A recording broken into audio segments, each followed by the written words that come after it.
Yes, hano nkuzaniye undi mutungo mwiza uri Kigali hagati muri Turaneza, muri site yitwa Turaneza. Ni inzu z'ubucuruzi nkuko uzibona. Nshatse kukwereka igice kimwe gusa cy'imbere kigizwe n'imiryango ibiri y'ubucuruzi muri quartier yitwa Turaneza, ni muri Kigali.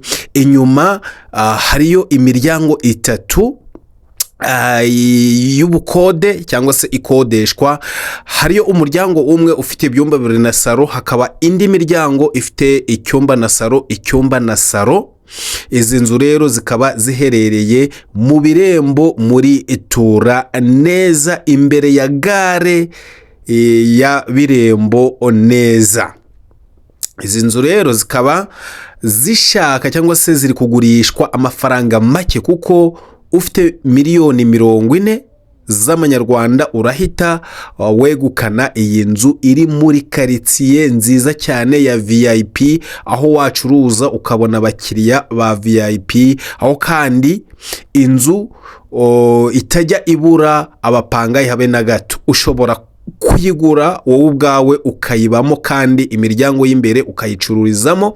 Urabona ko imbere hasanzwe hacururizwa abantu bo muri iyi quartier yitwa Turaneza, niho baza kugurira. Kuri miliyoni 40 mpamagara cyangwa unyandikire kuri iyo nimero ubona kuri screen, unyandikire kuri WhatsApp uze nkugeze kuri iyi nzu.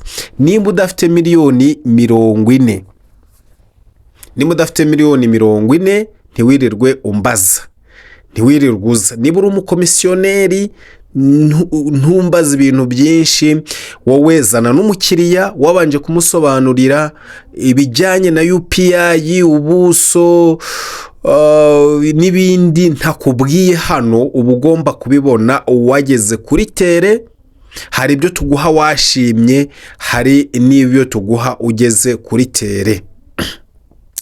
Yes, karibu rero.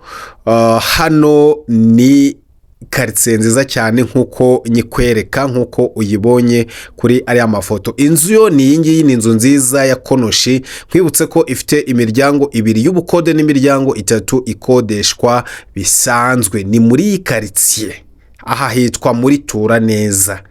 Karibu ngwino twigurire iyi nzu, uyu mutungo mwiza.